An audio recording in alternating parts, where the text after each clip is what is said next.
Olá pessoal, tudo bem com vocês? Sejam todos muito bem-vindos a mais um episódio do podcast 081. Eu sou Romildo Lacerda, sou estudante de jornalismo aqui da UniFG. Estou aqui com meus colegas, com o Diego, com o André. Vocês podem se apresentar. Olá, eu sou o Diego, estudante de jornalismo aqui da UniFG, segundo período.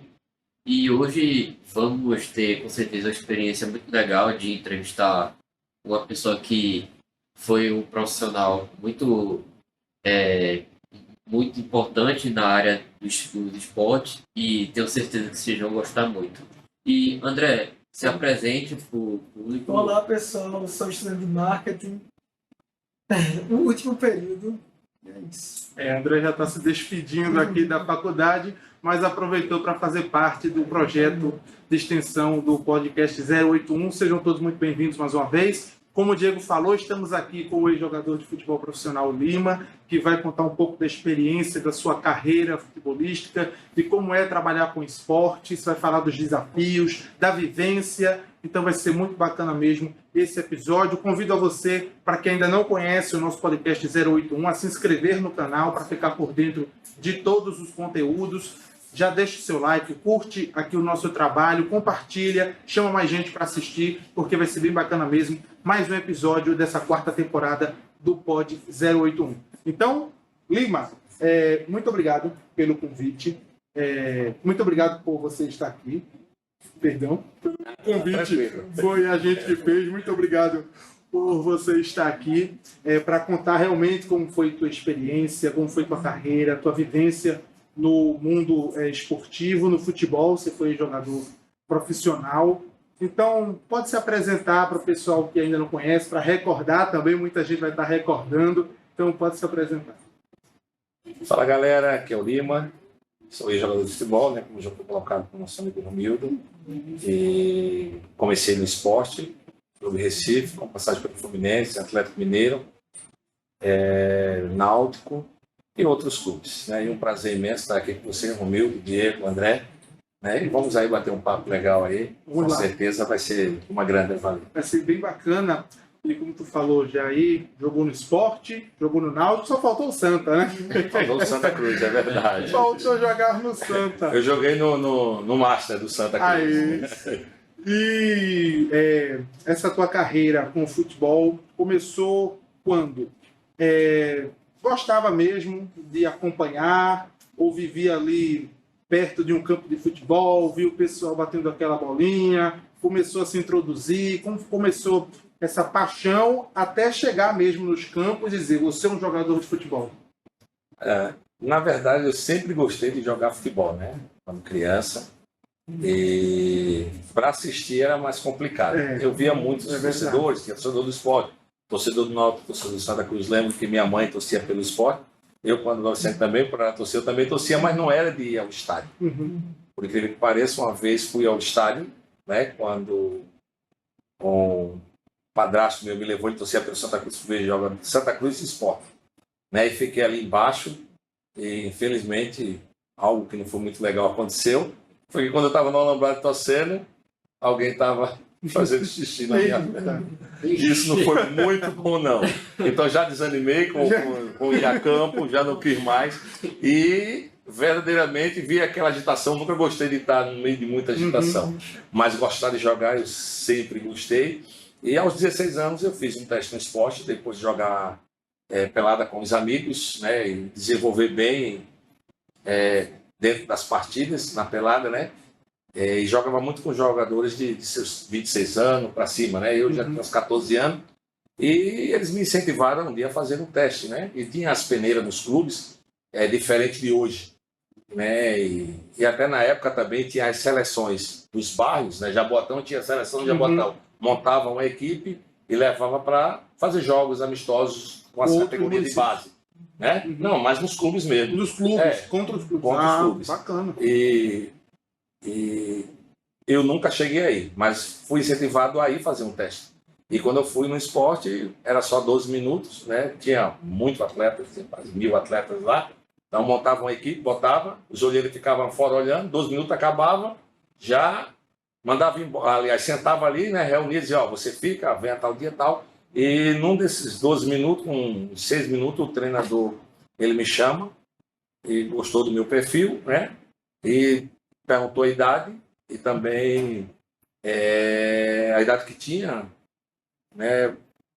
E eu falei para ele a idade, ele disse, volte lá, continue. E nos 12 minutos depois que terminou, ele reuniu ali e disse, você vem amanhã. E pediu para mim vir no outro dia.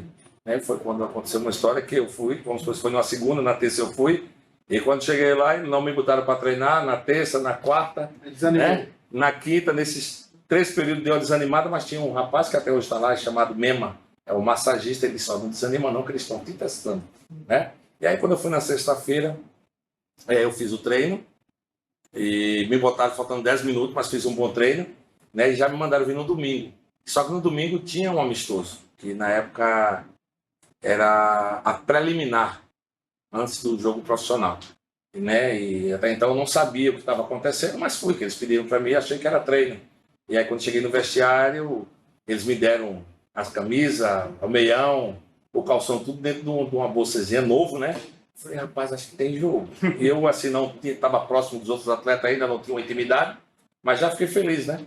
E aí, quando troquei de roupa, botei um material que fui subindo, ninguém falava comigo, porque eu estava começando.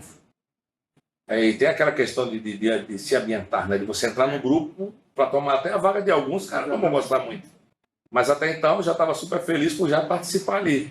E dentro dessa partida, no segundo tempo, o treinador me coloca e fiz um bom jogo.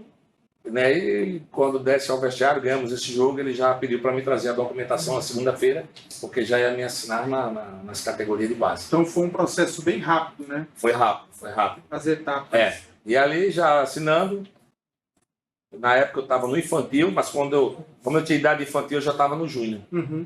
Né? E aí já disputei o campeonato juvenil, fui campeão de juniores. Com 19 anos eu já estava no profissional.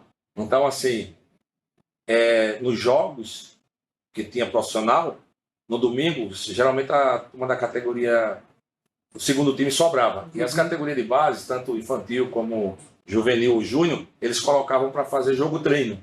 E nesse jogo-treino eu passei a me destacar, né, até que em alguns jogos eu não demorava mais de 20 minutos. Porque aí eu já chegava pesado nos jogadores profissionais e o treinador não gostava muito, tira esse menino, bota ele pro banco. Quer ser assim? Eu digo, ó, comigo a pegada é forte. E ali eu fui ficando, e dentro disso houve uma história que o treinador, como me colocou no profissional, era o 5º zagueiro, né? E aos 19 anos de idade eu já estava no profissional e machucou os 3 zagueiros. Aliás, um tomou cartão amarelo, 2 se machucaram. E aí Givanildo, que era o treinador, me colocou. Né? Nessa final, eu não tinha nem sequer ido ao banco, nem participado de nenhum jogo. E já ele colocou nesse jogo, a imprensa não queria, mas ele disse, não, vai ser você. Né? Mas como pode, o garoto nunca jogou, é a primeira experiência dele numa final. E graças a Deus ali fomos campeões, né? E fui o melhor jogador em campo, porque a rádio, a imprensa, né? Os torcedores ali, eles até hoje tem isso, né? Para escolher um dos melhores jogadores, a votação, né? E fui o melhor jogador em campo, praticamente ganhei todos os prêmios, e ali minha história começou. Né? Foi o meu primeiro título como profissional, e como você falou, foi tudo rápido. Tudo muito rápido. E é uma coisa que antigamente eu acho que era melhor do que o que acontece no futebol moderno, né, de hoje em dia. Essas questões das etapas, dos processos, não é que é agilizada, mas a forma que vocês, jogadores não profissionais, vocês eram preparados para a carreira futebolística. Por exemplo, hoje um jogador ele entra na categoria de base, ele passa por todas as categorias, sub-14, sub-15, 16. Mas eles jogam entre si, ou seja, o jovem de 14 anos vai jogar com outro clube, com outro jovem de 14. E infelizmente não se tem mais os jogos preliminares que aconteciam antes do profissional. E isso antigamente ajudava na preparação. Você mesmo jogou no estádio lotado, ainda como junior, então já viu ali a pressão da torcida. Nos treinos, jogava contra o time profissional. Então, isso ajuda bastante na preparação do atleta, né? Sim, com certeza, né? E creio que isso ainda acontece em alguns clubes. Em alguns. Né? Eu acredito que sim. Eu não tenho acompanhado muito o futebol, mas que, na verdade, o pouco que eu tenho acompanhado, como um profissional que eu já fui, tem me decepcionado. Isso é fato. né? Porque a gente vê absurdos em algumas partidas, jogadores que praticamente sabem nem correr. O domínio de uma bola, um passe de 10 metros, uma virada de jogo, a gente não vê uma individualidade de algum atleta, a gente também não vê, né? Mas, assim, mudou muita coisa mesmo, né? A ponto que a gente não vê tanta qualidade nos jogos atuais. São poucos os jogos que a gente escolhe para assistir. Isso não só eu que falo, alguns outros profissionais e até mesmo torcedores, que tem dito que está desanimado com o que vê. Tanto que hoje o futebol europeu é o que você vê mais qualidade, né? O do exterior do que aqui do Brasil, né? Sim, sim. E isso é o que se é comentado. Se tiver de assistir o campeonato europeu. Que aí você vai ver os jogadores com qualidade ali, com uma boa cobrança de falta, com uma individualidade, um drible desconcertante. Hoje aqui, você vai ver que um dos melhores jogadores aqui são os de mais idade. Aqui no esporte, quem é que é o melhor jogador do esporte? O Lucas Lima. Lucas Lima. Quando chegou aqui, muita gente achava que a idade, não. Ele tem qualidade, tem visão de jogo. Se movimentar para ele, veja que ele é o garçom do time. Não é verdade? E outros que têm se destacado. Você vai ver na seleção brasileira hoje, André, você vê um meia de qualidade como o Ronaldinho Gaúcho. Você só tenta comprar Neymar, né? Porque Neymar é um jogador dinâmico, de força, um jogador de romper linhas, né, de dribles, desconcertante. Você não vê um jogador que enfia uma bola ali, como um Ronaldo Gaúcho, como um Kaká. Você não vai ver um cara hoje diferenciado que parte com a bola de trás, como um Denilson, um Zico mesmo. Não, você vai lá atrás, o Júnior. Tem muitos jogadores bons, né? Então, que dava gosto de ver jogar, né? Hoje, quando um jogador dá um chapéu em alguém, dá uma caneta, parece que foi coisa de outro mundo. Se vê muito pouco nas partidas e antes era muito constante. É verdade. Mas isso aí, quando faz isso, é motivo de... Parece que é o craque. Parece, né? É verdade. Então é por aí. Mas a preparação mudou, né? Pode falar. A preparação mudou. Teve até o cara francês, que eu esqueci o nome dele agora, que ganhou a primeira Copa Jovem. Isso daí foi... Mbappé, né? Pronto, você vê. Então, tem. E não deixa de se destacar alguns jogos. É que, como a gente falou aqui, hoje vocês estão estudando para jornalismo, né? Comunicação na área de esportes. Então, não só tem vocês, como tem outros alunos, né? Então, vocês hoje estão aqui passando, tá entrevistando o Lima, como pode vir, praticando, né? Mas dentro dessa prática, você pode se sobressair mais do que os outros. Exatamente. E aí alguém pode ver isso. Exatamente. E pode dizer, aquele menino ali é diferenciado. Né? Existe o diferenciado. É como no futebol. Em qualquer outra área, sempre vai ter alguém que vai se diferenciar. Né? Tinha um treinador que achava muito bonita a forma que ele colocava quando ele botava o time em campo, que era Muricy Ramalho. Eu peguei Givanildo, bom treinador. Mas Muricy Ramalho, ele era um cara que estudava cada atleta. E ele sabia a personalidade de cada um. Ele sabia com quem podia gritar e com quem não podia gritar. Porque tem gente que no grita ele cresce. Tem gente que se você gritar com ele, ele não cresce. Então, ele conhecia o caráter de cada um. E ele era muito observador. Então, ele sabia que dentro de uma partida tem um jogador que ele vai ser o craque. Ele vai desequilibrar. Ele vai ser a estrela. Mas ele também apresentava que ele ia ser uma estrela que ia brilhar, mas que ele ia depender dos companheiros. Porque ninguém faz nada assim. É um time, né? É uma equipe. Já é um tá esporte dizendo coletivo, né? É um esporte coletivo. Né? Esporte coletivo. É diferente do lutador de boxe. Exato. Né? O lutador de boxe, de judô, né? Os esportes individuais. Né? Que dependem. Já o futebol não, o basquetebol, que depende. Aqui mesmo tem que ter uma equipe. Exato. Pietra. Né? Na parte técnica. Na parte técnica. Se ela não tivesse, nós não estaríamos aqui. Né? Tem a nossa professora também, Cristiane, né? Que ajudou na produção. Enfim, André, na área de marketing. Então, veja. Então, até chegar. Assim é o futebol. E se tiver em comunhão, aí cresce. Aí vai aparecer, né? Por isso que eu sou um pouco contextualismo também. Acho que deveria ser moderado.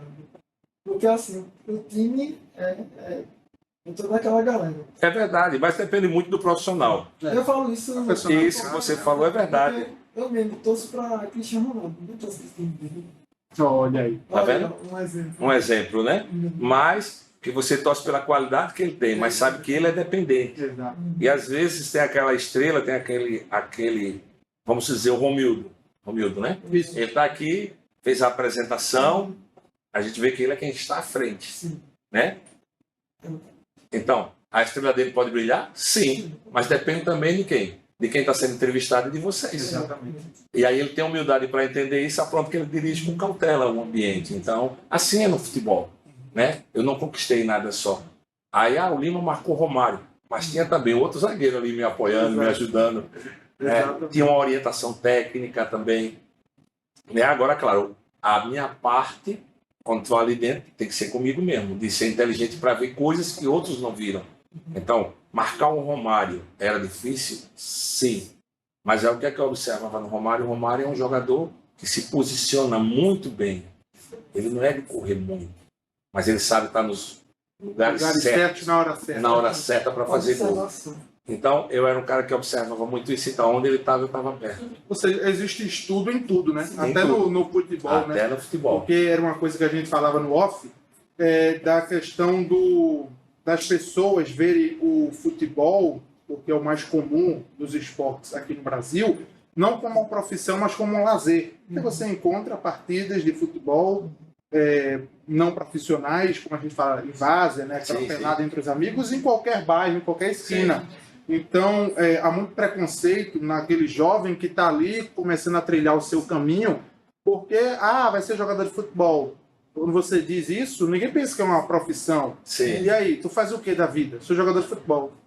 Mas qual é a tua profissão? Qual é o teu trabalho? Sou jogador de futebol. Aí tem As gente pessoas pensam que tem Você colocou muito bem isso aí, André. Sim. Isso que eu colocou, porque assim, hoje já não é muito mais pensado nisso, sabia disso? Antigamente mais, né? Era maloqueiro. é tipo artista. Tu vai namorar com um jogador de futebol, é bandido, é maloqueiro. Então, Não quer nada com a vida, não quer trabalhar. Mas quem não quer casar hoje com jogador de futebol? É verdade. Entendeu? Então, na minha época era isso. Né? Era o maloqueiro, jogador de futebol. Aí hoje não, hoje você vê que descobriu que dá dinheiro. Então todo pai quer pegar o seu filho hoje Coloca na escolinha. e coloca numa escolinha. Os que colocam numa escolinha tá bom. Mas sabe o que fazem muitas das vezes hoje? Muita gente ganha dinheiro em cima dos pais. isso é verdade. E às vezes nem condições tem. É verdade. E às vezes os pais querem ver um filho profissional. Aí pega tudo que tem e aplica. Antigamente eu não gastei dinheiro nenhum. É isso que eu acho errado hoje em dia. O meu filho queria ser um jogador de futebol. E eu digo, eu vou lhe ajudar. Mas eu nunca gastei um centavo com ele, a não ser para comprar a chuteira dele, que aí ele tinha que ter para jogar. Mas hoje se manipula os treinos. Ou seja, vai o André, que é um baita do jogador, fez um teste, se destacou, mas André é de família humilde. Mas vai o Diego, que chegou lá cambaleando devagarzinho, mas o pai já chegou por trás e disse, ajuda meu menino aí. Tem muito isso. E Diego pode estourar? Pode. Por quê? Porque futebol se aprende. Se você praticar. Meu filho vai jogar bola com 15 anos de idade. Existe um negócio desse? E desde cedo já praticava, Não. já treinava. Pior que não. Não? Não, que eu não queria que ele fosse jogador de futebol. Não queria. Eu não queria que ele trilhasse o caminho que eu trilhei. Por quê? Porque aí, depois que eu aceitei a Jesus como meu salvador, eu não queria que meu filho trilhasse aquele caminho, que era um caminho profissional. Mas o futebol não é ruim, é bom. Mas ele Profissionalmente é bom, mas o que fazia medo é o sucesso. O meu problema com ele era o que vem, era o sucesso. A fama. Você falou dessa Isso.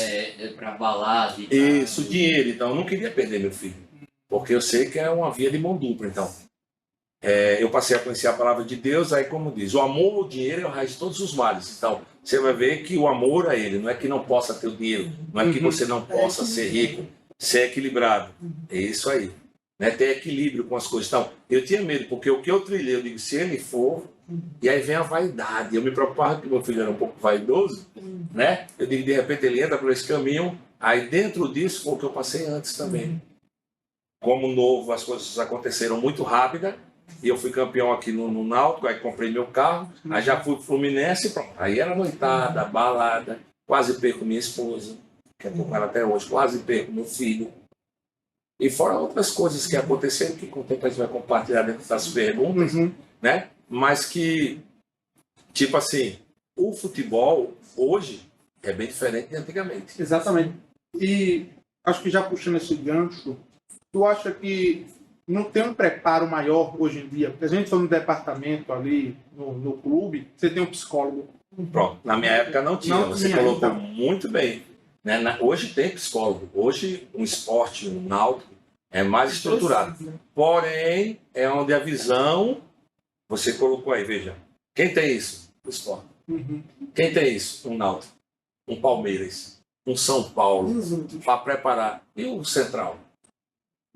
Não tô- Central, pô, é um time, é um Entendeu? time de tradição, né? Isso, mas é um time que já não tem o mesmo Tanto recurso. Né? Na parte Esses times técnica, intermediários. Pronto, eu fui ser treinador, dirigi um time que ninguém tinha salário. Parece mentira. E às vezes ninguém sabe disso. Quando está dentro de campo só querem cobrar.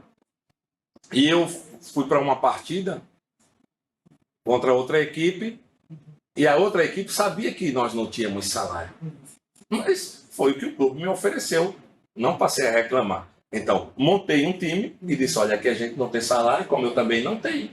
A gente vai ter moradia, e a moradia era também difícil, e comida. Começar do zero. Cuscuz e salsicha. Todos os dias. A galinha, 2 galinhas, vem para 30, acaba. Mas aí Mas o alvo era disputar a competição, Exato. aparecer. Exato. Então esquece, É. você está querendo entrar no mercado. Exatamente. Então, para entrar no mercado vem o sacrifício. Isso, exatamente. É o que eu ia falar agora. Peguei isso. É. Tá? Então, nem todos têm a mesma. Sim. Até quando eu fiz um curso para treinador, aí peguei um psicólogo Uhum. trazendo uma instrução, né? E aí eu falei para ele assim, e a gente como treinador pode ser um psicólogo? Ele, você estudou? Não, não estudei. Não estudei. Mas ele estava dando um curso de psicologia, né? Assim, Uhum. Isso. e eu falei, então tá certo. Aí ele era psicólogo de um clube, né, que trabalhava com alguns atletas, que eu particularmente eu acho que um jogador profissional de clubes como esporte ou qualquer outro clube não precisa de um psicólogo, porque o cara que o que ele recebe, meu amigo, É. o cara ganha 200 mil por mês, mora bem, Verdade. come bem, anda bem em um carrão, ele precisa de um psicólogo para quê? Sim. A vida pessoal dele, que ele é do time, porque ele ganha muito bem para isso, ele ganha para desenvolver o futebol. Assim, Né? Então, assim, aí eu disse, ele, então tá certo. Vamos fazer o seguinte, você a partir de hoje vai para o time que eu vou treinar. Agora, não tem salário, você topa aí? Aí, tem salário, não dá, eu digo sim. É. Mas como é que quem vai ser o psicólogo daqueles atletas agora que joga sem salário? Uhum.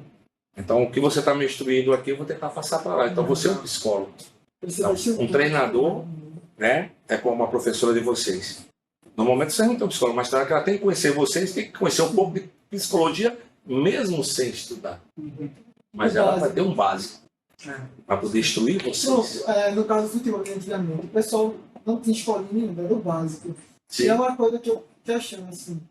Tudo bem que é escolinha, mas o problema é pro pessoal de periferia, que não tem oportunidade. Não é, Mas velho? sabe Boa. jogar, e às vezes sabe jogar muito melhor do que ele joga. Sim. E eu acho que esse é o papel que os projetos sociais têm, né? Infelizmente, a maioria dos projetos são pessoas, por exemplo, como você, a gente ainda vai entrar nesse assunto, se você já fez parte, já teve algum incentivo de projeto social, mas a gente pode puxar muito para o governo municipal, de criar essas ações para dentro das comunidades, colocar a prática do esporte, a prática do futebol, para que os jovens, esses que não têm condições de uma escolinha, para que comece ali a enxergar que tem um futuro para ele, esperando. Que aquilo pode ser uma profissão, que ele ganha a vida com aquilo. Né? Sim, com certeza. E é uma ótima profissão. E É muito outra coisa, importante além isso, de né? ser professor, você aprende coisas. Por exemplo, às vezes a pessoa é vaidosa. Ela aprende a trabalhar em equipe com esporte. Sim, com certeza. Tem várias áreas. Abre-se um leque, desse está falando, né? A área. Aqui tem. Aqui em Jaboatão, no campo aqui da prefeitura, tem como umas equipes que treinam, vamos dizer, 2 vezes na semana. E tem o campo aqui do lado da Fiat. Uhum. Mas eu não sei se essas pessoas recebem. É o que eu falei, Não tem o esse projeto recurso, social esse de projeto ser social. alguém de chegar ou de ter Isso. um apoio. Eu tive uma oportunidade rápida Uhum. de trabalhar com um rapaz aí, em um projeto. Mas rapidamente já saí fora. Porque projeto social, a gente vê de que forma? Tem que dar condições para aqueles jovens. Então, quando eu comecei, aí chegava um menino, professor, olha, eu cheguei agora, mas em casa não tem comida. Aí fica. Meião furado, sem tênis. Aí quem é que estava treinando? Lima. Lima jogou onde? Porque Lima não ajuda. Porque na ideia e na mente das pessoas, Lima parou de jogar, jogou no Fluminense, no Atlético Mineiro, é rico. Então acha que... Não. Aí entra isso aí que você falou. O projeto social. Nas comunidades. Então, é até uma área que eu não entro muito. Até porque quando se trata para algo sério, é como no futebol. Você vê Sport Náutico Santa Cruz. Sim. Pegue os interiores da A2 e vai fazer uma matéria, seria bom para vocês. Agora, eu não sei se os presidentes dos clubes vão deixar e vão falar o que realmente acontece lá. Então, as pessoas escondem isso. Entendeu? O futebol, quando vê lá jogando, quer criticar, mas o cara comeu um cuscuz para jogar. Aí o cara vai entrar para jogar com Santa Cruz, o cara comeu um arroz, um macarrão. Eu sei o que é ser um profissional. É verdade. Então você tinha que motivar aqueles jogadores a tirar força para ser melhor do que aqueles para um dia ter a oportunidade de estar naquele E time. hoje isso é o que influencia, né? Porque, como você falou, antigamente você foi treinador de um clube onde vocês não recebiam salário, mas eles estavam ali já projetando o futuro. Sim. Eu jogando, eu vou disputar com esse clube. A torcida vai me ver, a imprensa vai me ver e eu vou poder crescer através disso. Isso. Mas e hoje? Será que o pessoal está disposto a entrar num clube onde você não ganha nada, onde você só vai ser cobrado, pensando lá na frente? Entendeu? Que porém não poderia ser assim. Eu que de vez em quando fazia essas loucuras de querer alcançar os meus objetivos, e aonde eu também ajudei o meu menino, que ele jogou algumas partidas comigo. Né? Foi quando ele ingressou e eu digo, vou ajudar o meu filho dessa forma. Entendeu? A gente como pai, ele já maduro assim, psicologicamente falando, deu para entender o que a gente queria, mas não deu certo. Mas chegou a jogar em alguns clubes. Mas é como eu te falo, será que essas pessoas também querem? Porque, como vivemos hoje, essa década que nós vivemos de uma inovação, esses clubes eram para estar assim? Agora entra o quê? Recursos existem para patrocinar. Exato. Agora, as pessoas que estão à frente, é onde entra o problema. Existe um texto na Bíblia que diz que a gente vive os últimos dias, né, Soroma? Então, os homens, eles passam a ser o quê? Soberbos, avarentos, amantes de si mesmo. Então, o cara que é amante de si mesmo, ele não se preocupa com ninguém. Por exemplo, hoje, eu sei que você não acompanha muito ali, mas o futebol pernambucano ele está passando por uma situação muito complicada. Você vê o Santa Cruz, esse ano passou um ano inteiro sem jogar, sem divisão, e aí conquistou a vaga na Série D, quando que vê o Náutico na Série C, o Sport se sufocando para tentar subir para a Série A. Ou seja, isso aí tem muito a gestão dos clubes, dos presidentes, e as gestões que são incompetentes e que às vezes não entendem o que é a história daquele clube. Às vezes quer ser soberbo, como você mesmo disse, arrogância, Entender? Esse aí. O poder. Entendeu? Só que todos podem crescer, todos podem ganhar. Aí você colocou bem. Veja a situação do Santa Cruz. E o Santa Cruz é para estar nessas condições? De forma nenhuma. De forma nenhuma. Mas qual investidor quer entrar mais? É verdade. Porque quem é que está à frente? Então, é o que não dá muito retorno hoje, entendeu? Então, você começa a ver por isso. É como hoje, desculpa, André, rapidinho. Esporte, né? A gente sempre comenta de vez em quando ali, você é Santa Cruz, né? Tá no processo. Aí a turma comenta, Lima, porque eu já fui jogador, e aí o esporte sobe. Aí eu digo, eu não sei, porque do jeito que o futebol está hoje, tem um time que está aqui no auge, ganha 3, 4, 5 jogos. Aí do nada. Do nada. Então, eu digo, a gente fica na dúvida. Aí já estão dizendo, acho que não vai subir mais. Não, eu digo, eu falei. Mas por que não vai subir? Condições tem. Condições tem. Tá? Aí hoje entra. Mas, ó, é melhor subir o esporte, sim, mas deixa eu te falar, vai te dar tantos milhões a tua aí, sobe tal time. Então, não sei, eu não estou mais lá para poder colocar certas Mas naquele tempo tinha muito Tu isso. falou até uma coisa ali, mano, naquela entrevista de 2008 em relação ao Fluminense, que tu achava que ele ia escapar naquele ano do rebaixamento de 2000 e... Sim, você estava comentando, você acompanhou, né? Que 2000... Não, 96. Ah, sim. Né, que eu joguei em 95, 96 o Fluminense a gente chegou a perder algumas partidas e não tinha isso na época, não. Como é que se chama? Aí chama da mala preta, né? Que se dizia, né? Isso. Aí até. Mas não é nem o isso que eu Diego tava falando, escolheu, né? não é aquela que Porque... Renato disse que ia andar nu se o time fosse Isso, é rebaixado? Renato Gaúcho. Pronto, então é dentro disso, porque antigamente tinha as malas pretas, não vai cair. Aí Renato disse: se a gente for rebaixado, eu ando nu, acho que em Ipanema foi Copacabana. Ipanema, né? Isso. Então, mas aí ele falou em que sentido? De que o time ia correr atrás para poder Uhum. não cair. Não tá aí, não ser rebaixado. Então hoje já às vezes já tem. Hoje a turma está lutando para ser rebaixado, porque É, hoje o retorno é mais quando é rebaixado do que quando sobe. é verdade. Eu vi uma notícia antes de ir para cá para esse encontro do jogador Bruno Henrique. Vamos deixar claro que ele está sendo investigado ainda, questão de manipulação. Sim, Do Flamengo. E né? ele, Sim. né, eu vi no a jornal. família teria apostado ali, ele acabou ajudando, tomando uma advertência com o cartão amarelo, e a família tinha ganhado, né, financeiramente com essa aposta. Então é muito isso, né? Agora, naquele tempo também tinha essa questão da mala preta, essa questão dali da... Só que assim, os jogadores já era mais seguro, né? Uhum. Porque a mala preta era tipo assim, vamos dar um exemplo, vai jogar Esporte Náutico. E nenhum dos dois times vai interferir em cair. Mas vamos supor, o Esporte está bem na colocação. Se perder ou ganhar, Uhum. é indiferente, tá? Mas aí o Santa Cruz precisa da vitória. Então o que acontece? Nós já tínhamos uma premiação. Então o Santa Cruz ia lá e dizia assim, ó, porque existia bicho, né? A gente jogava, o jogador fora o salário. Então cada jogo que tem, se a gente ganhar a partida, existe uma premiação, um bicho, chamava bicho, é uma premiação. Até Vamos hoje supor, tem cada isso, jogador até. vai ganhar R$ 1.000. É até hoje, né? Tá? Até hoje tem, então pronto.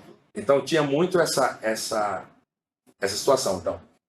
Agora vinha a mala preta, então assim, ó, os caras vão dar uma premiação a mais se vocês ganharem o jogo. Então era um incentivo. Uhum. Aí o jogador dizia, pô, vai vir aí mais 2.000 em cima daquilo que a gente já ganhou.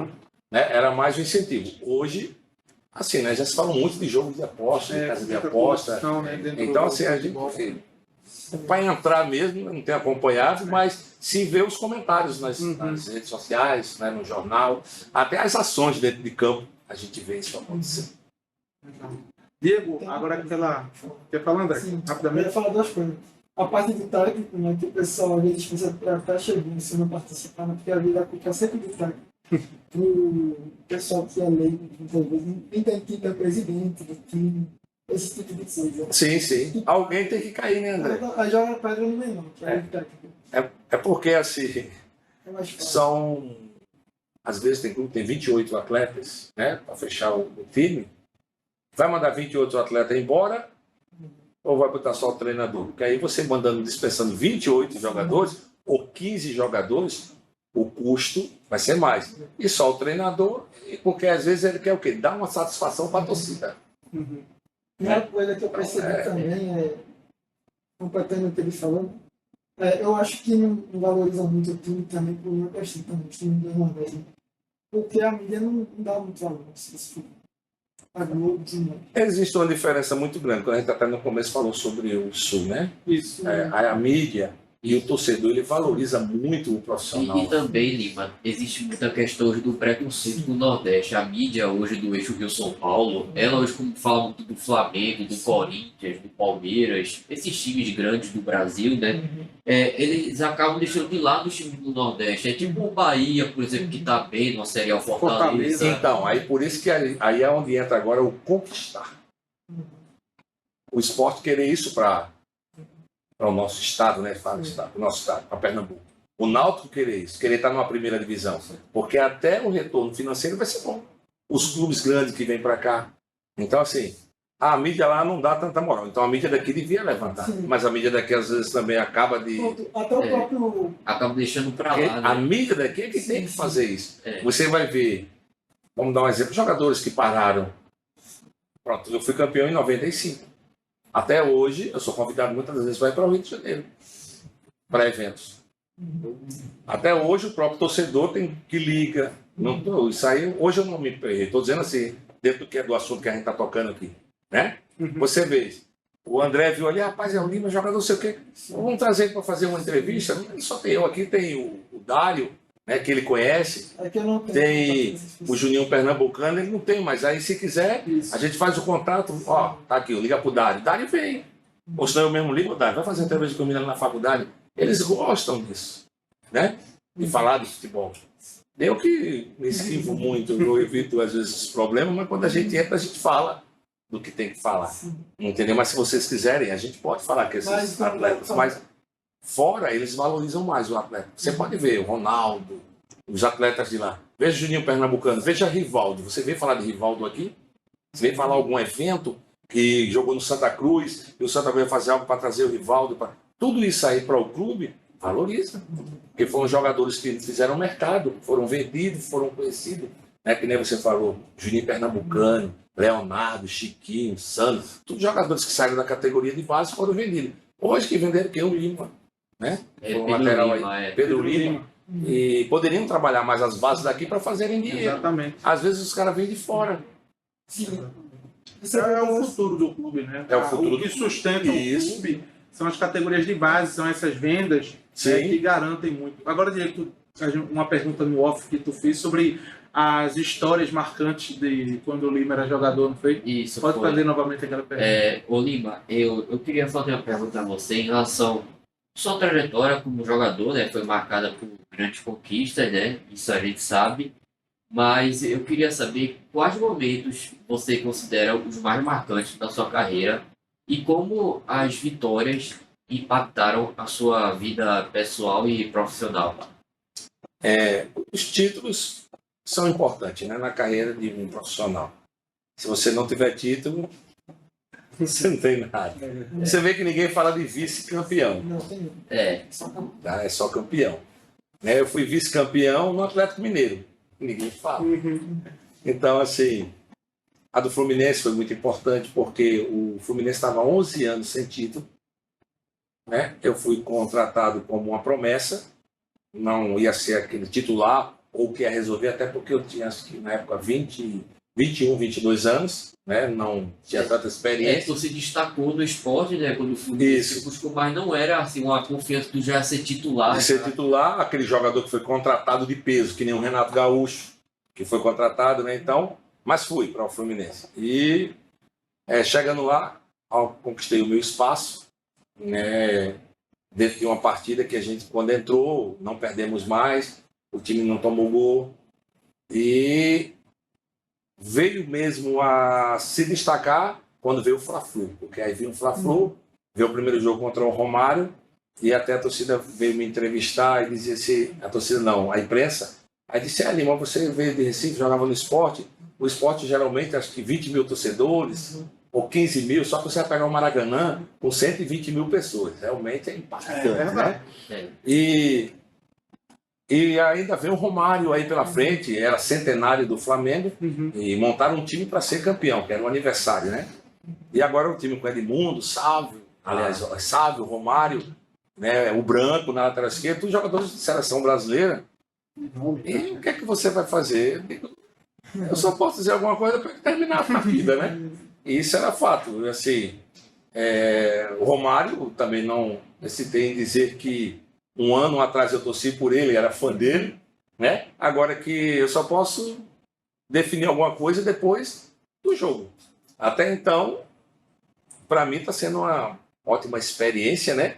E vamos ver o que é que vai dar. Porque até então, já psicologicamente, eu já estava preparado para o que eu queria. Então, assim, era aquilo que eu desejava, era aquilo que eu sonhava. Um dia estar num estádio e sempre marcar os melhores. Eu gostava quando dizia que o atacante era o melhor. Então, assim, ou eu ia me destacar, ou verdadeiramente ia ser só um projeto mesmo. E aí veio essa primeira partida contra o Flamengo, e claro, nada a gente faz só, né? Tinha os companheiros ali, mas eu coloquei no meu coração que não sair de perto de Romário. Ou seja, toda bola que se pegava, eu sabia que vinha para o pé dele. Então eu encostava nele. Para resumir, não houve gol nesse primeiro jogo. Aí a imprensa, Lima marcou Romário. E ficou esse título, né? Mas aí Lima marcou Romário, primeiro jogo, foi sorte. Aí fica aquela dúvida. Só que parece que nesse ano de 95 houve 4 partidas, se não me engano. Então, a primeira ele não fez o gol, então ficou ali uma... Né? Aí veio o segundo, ele não fez gol. Aí o primeiro foi empate. O segundo jogo a gente ganhou, ele também não fez gol. O terceiro jogo, ele também não fez gol. Quando ele não fez gol, Aí começou Muralha, Xerife, Cangaceiro. Muralha. Né? Esse realmente é o homem que parou o Romário. Aí veio a final. Na final o Romário fez gol, mas aí a gente foi campeão. E isso ficou a história, né? O Lima, o zagueiro que marcou o Romário. Até hoje a gente é conhecido por essa situação, mas com muita humildade, a gente sempre com grande respeito pelo Romário. Romário. O terceiro jogo foi empate, Foi um né, cara. também, né? O terceiro dos 4, quando tá o Flamengo, o terceiro foi empate também? Não, o terceiro acho que a gente ganhou. Ah, o Porque segundo ganhou também. Os outros jogos a gente ganharam. Ah, sim. Só que o Flamengo jogava pelo empate. Ah, entendi. E a gente fez 2-0, eles empataram 2-2. Aí a gente fez o gol de barriga do Renato já no final. Né? Mas sempre com grande respeito. O Romário era um ídolo, é até hoje o ídolo, né? Assim, tem um grande carinho pelas pessoas, tem uma linda história. Né? Mas graças a Deus a gente teve a oportunidade também de fazer essa história, né? E até hoje é legal. Agora, você que vivenciou... E rapidinho, ainda respondi essa questão profissional, né? Então, hoje a história Náutico e esporte também, os títulos, então foram bons. No Náutico também fui 3 vezes campeão. A gente fez uma história bonita quando a gente chegou aqui no ano de 2001. Porque ali o Náutico, o Muricy Ramalho, né? Tinha Isso, com o Muricy Cook, Ramalho, né, o Cook também, e o Náutico fazia 11 anos sem título. E a gente ganhou esse título, também foi muito importante. E aí ele perguntou a pessoal. A pessoal, depois que a gente cresce, desenvolve, conquista essas coisas, na vida secular, minha vida pessoal, houve um transtornozinho. E aí eu passei a beber, sair nas noitadas, né? E algumas dessas farras, podemos dizer assim, eu tive muitos acidentes de carro. Eu tive 6 acidentes. 3 deles quase foram fatais, mas graças a Deus eu nunca tive um arranhão. Eu rodei com um carro aqui na descida do Pina, ali que vai para o centro da cidade, fazendo um pega, e depois que o carro deu umas 3 rodadas, quase capota, não capotou, e as pessoas que vinham atrás disseram, rapaz, uma bola de fogo. A gente me chocou, vocês iam tudo morrer carbonizado. E eu dizia assim, ninguém morreu, vamos beber para comemorar. Né? E ali ainda fui beber. Outra vez eu fiz uma viagem assim aqui perto, né, para Tamandaré, foi Porto de Galinha, aquelas curvas que tem ali de Tamandaré, que é algo muito difícil. Eu era jovem, então tudo eu aprendi só, não tive que ninguém me ensinar. Eu peguei um carro e vinha. Eu saía fazendo ultrapassagem ali, até hoje, não indo e voltando, eu sou muito cheio de curva, é muito perigoso. E numa daquelas curvas, eu ultrapassei uma carreta de frente com um outro carro. E o meu carro, ele transportou. Isso é um sobrenatural que eu posso ser da parte de Deus, que foi, nesse princípio eu não entendia isso, eu vim entender depois. E quando meu carro transportou, eu vi meu carro passar por dentro do outro carro, flutuar, passar na frente da carreta e cair lá no acostamento. Me deu uma crise de riso ali, eu tinha bebido mas fiquei bom na hora, não entendi nada daquilo. E aí, se eu estava aqui no esporte, foi quando eu fui para o Rio. No Rio de Janeiro, eu entrei numa contramão, o ônibus me bateu no meio, o carro deu perca total. Para resumir, meu último acidente foi no Atlético Mineiro. Eu sobrei também em uma curva, o carro deu perca total, mas nesse dia eu ouvi a voz de Deus. Você saiu quase 3 horas da manhã, você estava na hora. 3h30 da manhã para 4 horas, ninguém na apareceu. Isso E aí mesmo. você rezou para Deus que você sair daquela vida. Que você tá Pronto, isso aí mesmo. Aí eu disse, Deus me ajude. Aí eu ouvi a voz dele, disse, é a sua última oportunidade. E aí quando eu ouvi aquilo, eu disse, me ajude, me tire dessa vida. Eu não quero viver isso mais. Só que dentro disso, assim, a minha esposa já estava no remédio controlado, porque a gente tinha nossos atritos, não tinha separado. Eu tenho o meu menino hoje que ele vai fazer 30 anos, ele teve uma parada respiratória, que ele tinha um problema de adenose de amígdalas, e essas amígdalas, depois que ele teve uma crise alérgica, ela bloqueou e teve falta de oxigênio no cérebro. Ela estava aqui em Recife, eu estava lá no Rio de Janeiro. E ele foi socorrido e eu tinha meu plano de saúde, era um plano muito bom que cobria uma área boa. Eu, na época, estava muito bem financeiramente e tinha muito conhecimento. Mas dentro disso, eu comecei a entender que o caminho da vida sem Deus não é nada. Por quê? Porque isso aí não deu vida ao meu filho. Meu filho foi transferido para o IMIP. Então, nem o plano cobriu, minha fama, nem o meu conhecimento, nem o meu dinheiro ia dar vida a ele. E ele foi desenganado pelos médicos, e os médicos disseram assim, se ele sair dessa, ele vai vegetar. E nós não servíamos a Deus ainda, nem eu, nem minha esposa, e a minha sogra, ela servia a Deus, ela disse, olha, minha filha, a causa não é para a morte, eu estou indo aí. e a gente vai orar. E ele estava entubado assim em cima da cama, e aí quando orou, ele levantou da cama e disse: mãe, estou com fome. E ali os médicos vieram, né? O que foi que aconteceu? Qual o medicamento? Não teve medicamento. Aí já sei, essas coisas de vocês que orou a Deus e Deus fez, né? Mas ali, hoje meu filho tem 30 anos, um dos médicos disseram que se ele saísse ia vegetar. Eu hoje não bebo, não fumo mais, porque aí eu era doideira. Mas quando eu disse: Jesus, me ajuda, me tira dessa vida, Jesus me tirou. Minha esposa também foi liberta do remédio controlado, que aí ela, devido a... Eu tentei me suicidar por 3 vezes, me jogar do 13º andar e absoprar, porque o âmbito espiritual eu não entendia. Ele existe, sim. É quando você vê... Hoje eu entendo por quê. Tu já caiu dessa? Não, eu bebia, quando chegava em casa eu discutia com a minha esposa. Esse período que eu estava no Fluminense, que você falou de 96, foi um período muito difícil em 97. Então, assim, eu não era de contar meus problemas para ninguém, eu vivia o normal, como muita gente hoje. A gente estava falando aqui antes, em off aqui, né? Sobre o coração, só quem conhece é Deus. E quem de nós de repente estamos aqui, estamos em 6, né? Com Pedro ali, não sei se tinha nenhum amigo ali, ou em 7, né? E o coração de cada um aqui, só quem conhece é Deus, né? Estamos sorrindo, alguém está nos ouvindo aí também, está rindo, está feliz, na roda de amigo, mas o coração amargurado, cheio de problemas, cheio de dificuldades, né? E eu vivi aquilo só, mas quando eu estava com os amigos eu conseguia esconder, tá? E uma certa vez na madrugada da vida, quando cheguei em casa, discuti com a esposa, eu morava no 13º andar, e ali eu fui caminhando para a varanda e aquela voz soprou no meu ouvido e disse: te joga, que tudo vai passar. Hoje não existe muitos suicídios? As pessoas não entendem, então era o diabo soprando no meu ouvido. Só que eu tornava e sentava no sofá. E não entendia nada do reino espiritual, que é o invisível. E foi ali que, quando eu aceito a Jesus em Belo Horizonte, depois do acidente de carro, que eu escutei com Deus: essa é a sua última oportunidade. Tipo, eu lhe dei muita chance. Você vai ver essa vida até quando? Eu me amo. Milagres. Eu quero o melhor. E milagre é só quem faz, é ele, né? É Jesus. Essa parte, né? Então pronto, foi uma parte espiritual na minha vida que eu vivia, que a fama, o sucesso, ou seja, tinha momentos de conquista, de títulos, não preenchia, faltava algo na minha vida. E eu não entendia como hoje eu entendo. Muitas vezes, qual foi a melhor coisa que aconteceu na sua vida? Então, de títulos, do Lima, que hoje eu sou, de ter marcado o Romário, a melhor coisa que aconteceu na minha vida foi aceitar Jesus como Salvador.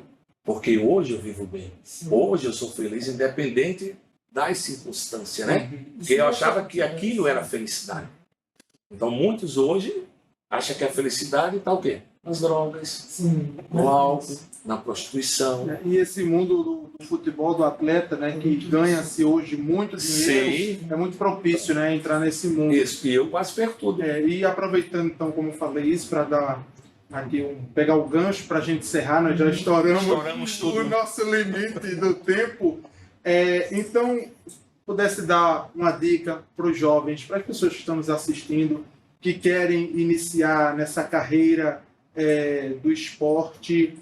Você, como já viveu isso, foi ex-jogador, você é ex-jogador profissional, qual dica tu daria para que se equilibre a vida profissional com a vida pessoal, para que possa ter sucesso, mas que não extrapole, não deixe essas coisas ultrapassarem um limite? Qual dica tu daria? A primeira dica ao jovem é honrar pai e mãe. O jovem que honra o pai, o jovem que honra a mãe, que não mente, que obedece, ele vai ser próspero, bem-sucedido e vai viver muito tempo sobre a terra. Então, isso é um princípio fundamental. Temer a Deus acima de tudo, né? E pedir sabedoria a Deus. Né? O jovem que escuta também os mais velhos, né? Porque o velho ele confia o quê? Na sua força, né? Já o jovem e o velho ele tem experiência. Então, ouvir as pessoas mais velhas, né? Não entrar no mundo das drogas, da bebida. Focar, né? O E esforço, focar né? no objetivo. Né? E pedir a direção de Deus. Eu acho que é algo muito importante, né? Porque o amanhã pertence a Deus, né? Então, ser um profissional é algo glorioso, né? De você ir para um clube, fazer um teste, treinar. Agora sim, eu quero ser um jogador de futebol. Não deu certo? Não deixe de estudar. Exato. vai fazer uma faculdade, né? Jornalismo, Inclusive, educação isso aí física. é cobrado. Tem várias áreas ao qual você pode Que pode se encaixar. ser alguém. É verdade. Meu filho tentou ser um profissional, não deu certo. Hoje ele é barbeiro. É um profissional. Não é um Então, profissional. foi isso que eu estava te falando, porque hoje em dia nas escolas de futebol isso é cobrado. Exato. Conhecimento. Tem que estudar. Tem clubes hoje que, ó, se você não estudar, você não vai Exato. treinar, não. Então, estudar também é muito importante, foi uma coisa que eu não fiz. E por isso que eu quebrei muita cabeça. Então, estude. Tanto que hoje, Lima, tem uma coisa que eu não falei aqui, mas muitas vezes quando se acaba um jogo de futebol, hoje como já tem tecnologia dentro do chute, análise de scout e tal, sim. estudar o adversário, entendeu? Como é que ele joga, qual é a formação tática dele, Exatamente. O Diego entendeu? colocou muito bem, né? Em todas as questões, o estudo, né? No futebol, Sim, só evoluiu pensa que é só muito. saber jogar. Não. Evoluiu Você muito. estuda bastante, né? Como tu falou, em off, que a gente estava falando, eu via que Romário não era um jogador tão velocidade, era de posicionamento. Então, eu sabia os lugares que ele se costumava a posicionar para fazer o seu ataque, então já chegava e intervia. Então, é estudo. É estudo. Lima, a gente agradece demais aqui a tua participação. Desculpa qualquer coisa que aconteceu. Já convido aqui para vir mais vezes, para a gente continuar trocando essa experiência. Muito obrigado. Agradecer também aos meus colegas que fizeram parte desse podcast, ao Diego, também ao André. E é isso, gente. Muito obrigado. Você pode continuar aqui no YouTube, tem muito mais conteúdo, vários episódios para você acompanhar de mais assuntos. E deixem o like para isso aí. comentarem, curtir mais para que Se o inscreva canal no cada vez canal, mais clica no cresça. sininho. Isso, para ficar por dentro de tudo. Então, muito obrigado a todos e até a próxima. Valeu! Valeu, um abraço, até mais.